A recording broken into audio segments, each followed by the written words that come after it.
Hello, and in this tutorial we're going to go over how to reconstruct the blue channel of a normal map inside of Unreal Engine's shader graph. Now, this video is going to graze over a lot of the more basics like creating a material and setting up basic maps. I'll show you how to do it, but it's just going to be, I'm not going to dwell on them too long. I just want to show, I want the main focus to be on the actual logic of reconstructing the blue channel. So why would you want to reconstruct the blue channel using shader graph instead of just having the blue channel in the texture map? Well, by calculating the blue channel of the normal map through math inside of shader graph, instead of having it as actual texture data stored in the texture, it allows you to store any grayscale image in that blue channel that you would like. So maybe you have a mask that shows where dirt should build up on the material. Well, now instead of creating a separate texture sampler for that mask, you can just put it in the blue channel of the normal map. So this isn't very hard. All we're going to need to do is we're going to need to create a material and name it whatever you'd like. I'm going to name it master normal.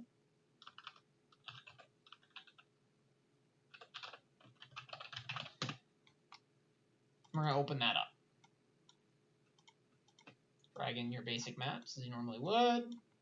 Look up the base color, green to the roughness, blue to the metallic, and red to the ambient occlusion for your mask map.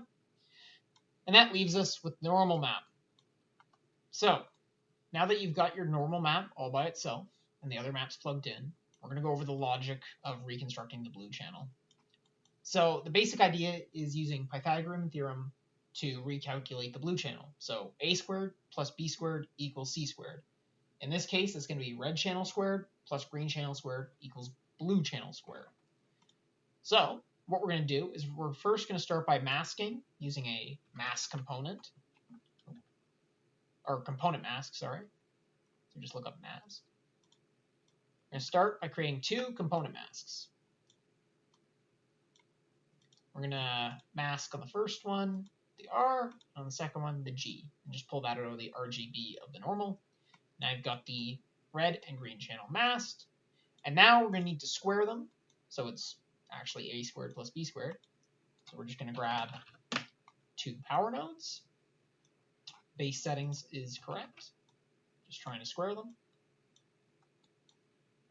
Then right click again, add an add node,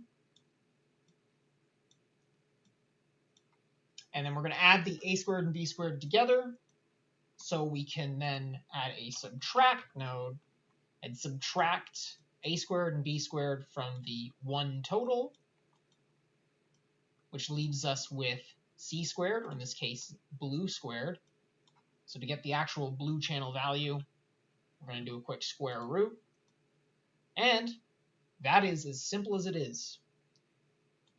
If we start previewing on the square root node and full screen this so you can actually see it better, you can see the detail of the blue channel.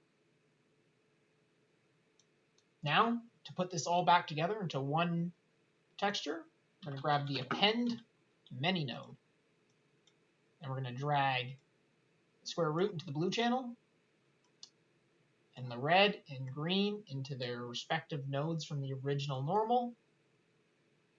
Grab the RGB value, plug it into the normal, stop previewing, and you're done.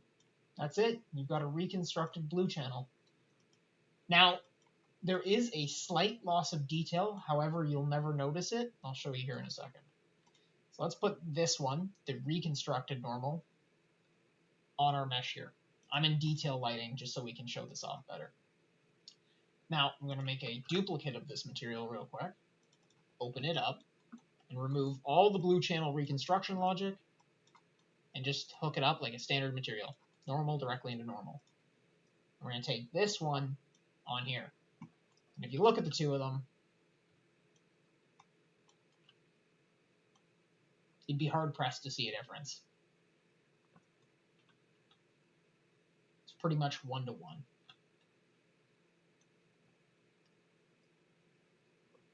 So another thing is, well, while that is all done, another thing that I've noticed the other day and figured it would be useful to share is how specifically on non-metallic material, so if your material for your tileable or your model or whatever does not have a metallic map, you can actually eliminate the third sampler entirely. Because in Unreal Engine 5, Lumen by default, unless you turn off static lighting and turn on AO maps, is not using the ambient occlusion from this node. So, in a map with no metallic map, now you no longer need the AO map, and you no longer need the metallic map. All you need is your roughness map, which, guess what?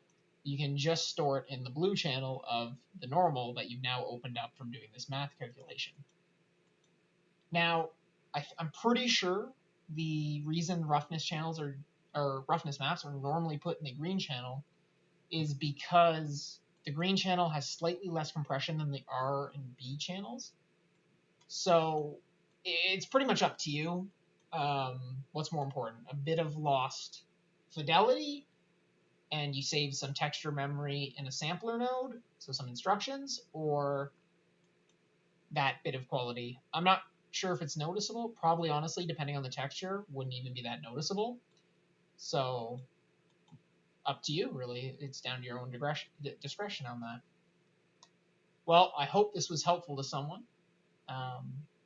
If people are interested in seeing more videos in the future like this, and you've got a suggestion for a type of material or how to do something in general in Unreal, I'd love to see the suggestion in the comments, and I'll do my best to help answer that question for you. So thank you for watching, and I hope you have a good day.